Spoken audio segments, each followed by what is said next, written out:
Y en relación al tema general de estos procesos anticorrupción y el tema, ¿tiene usted alguna opinión en relación específicamente al tema de las revisiones de todos los casos antiterroristas?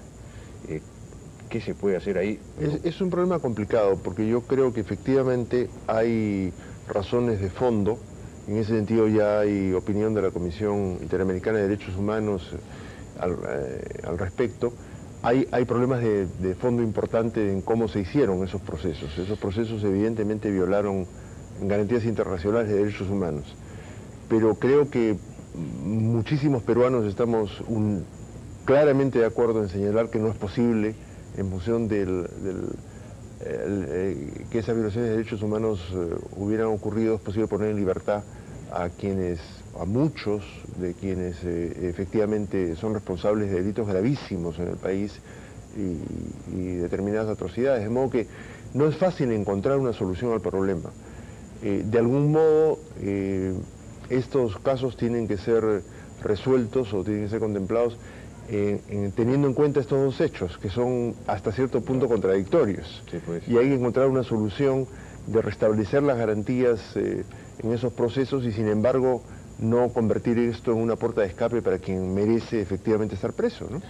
Ahora, el problema es que el Poder Judicial en su momento, en los años 80 y hasta que se adoptó la decisión de pasar los casos más graves a los tribunales militares, en realidad fracasó, para usar la palabra más clara, en manejar el tema, ¿no es cierto?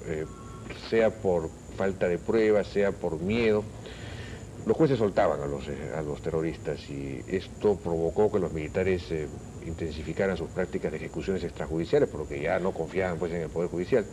Entonces se generó un círculo vicioso que sin embargo se cortó cuando se establecieron estos sistemas que a mi juicio, por lo menos en su momento, fueron un avance respecto a la situación anterior, porque por lo menos ya sea en el fuero militar o en el fuero civil con jueces sin rostro, ya eso retrajo mucho la posibilidad de las ejecuciones extrajudiciales, por lo menos había alguna clase de procedimiento. Yo creo que siguió habiendo ejecuciones extrajudiciales después del... Pero ya mucho menos, en fin, en todo caso, por eso es que hay tantos terroristas presos, ¿no? Claro. Todas las dirigencias están presas, no están muy pocas. Entonces, lo que en su momento fue un avance ahora es execrado como una violación del debido proceso y todo lo demás, pero en circunstancias de guerra interna es posible respetar todos los procedimientos normales en situación de paz. Esa es la pregunta, que incluso en ese momento todo el mundo se hacía, ¿no? ¿Cómo buscar pruebas, cómo ubicar pruebas para... Tuvo que acudirse a la ley famosa de arrepentimiento para que unos acusaran a otros para encontrar pruebas, porque no hay, ¿cómo se acumulan pruebas en medio de una guerra? Bueno, esto es lo que diferencia al Estado de los terroristas, precisamente, es decir, un sistema de derecho. Y lo que vimos fue que al lado de que un X número de terroristas pudo ser procesado y condenado por el sistema, un importante número de inocentes también fue procesado y condenado por el mismo sistema, precisamente por la ausencia de garantías.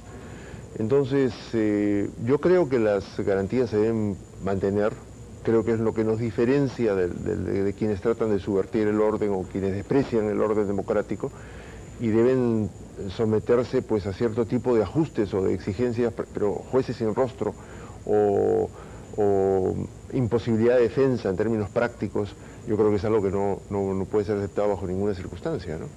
¿Por qué los países del norte sí los adoptan? Italia, por ejemplo, y países mucho más precarios institucionalmente no los pueden adoptar. Puede decirme incluso Estados Unidos en este momento. En este momento Estados Unidos, ¿no? Bueno, es uno de los grandes retrocesos y las grandes excepciones que está produciéndose a nivel internacional. Tanto el caso de Italia, en el cual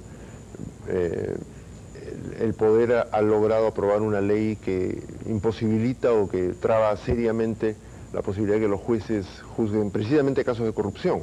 O sea que Berlusconi, digamos, es un caso que execrable, creo que hay que tomar con una distancia crítica muy grande. Ahora, quizá más importante y más grave es el caso de lo que está pasando en Estados Unidos, ¿no? Estados Unidos, como todos sabemos, en términos jurídicos ha sido un ejemplo y un gran defensor de principios fundamentales de las garantías de los derechos humanos, y además como política exterior, sobre todo desde los tiempos del presidente Carter, se ha preocupado de que esta vigencia de los derechos humanos se utilice como un criterio, un patrón de medida de política internacional. Y esto ahora se ha disuelto a partir del 11 de septiembre con medidas que son claramente violatorias de los derechos humanos, con detenciones injustificadas, con falta de acceso a un abogado, e incluso con este limbo jurídico que se ha creado en Guantánamo, según el cual no hay ningún juez que pueda conocer ese caso, ningún juez del mundo pueda conocer ese caso. Estos son retrocesos gravísimos que ciertamente podemos imputar, por lo menos de manera parcial, al terrorismo, pero en los cuales gobiernos elegidos democráticamente están cometiendo o están incurriendo en responsabilidades sumamente graves, ¿no? Yo todavía espero que el sistema judicial norteamericano reaccione, como de hecho algunos jueces han reaccionado frente a este asunto, pero vamos a ver qué ocurre, ¿no? Bien, doctor Pázara, muchas gracias por su participación. Encantado. Buena suerte. Vamos a una breve pausa. Fue el doctor Luis Pázara. Regresamos ahora con el economista de JP Morgan, Alfredo Torne.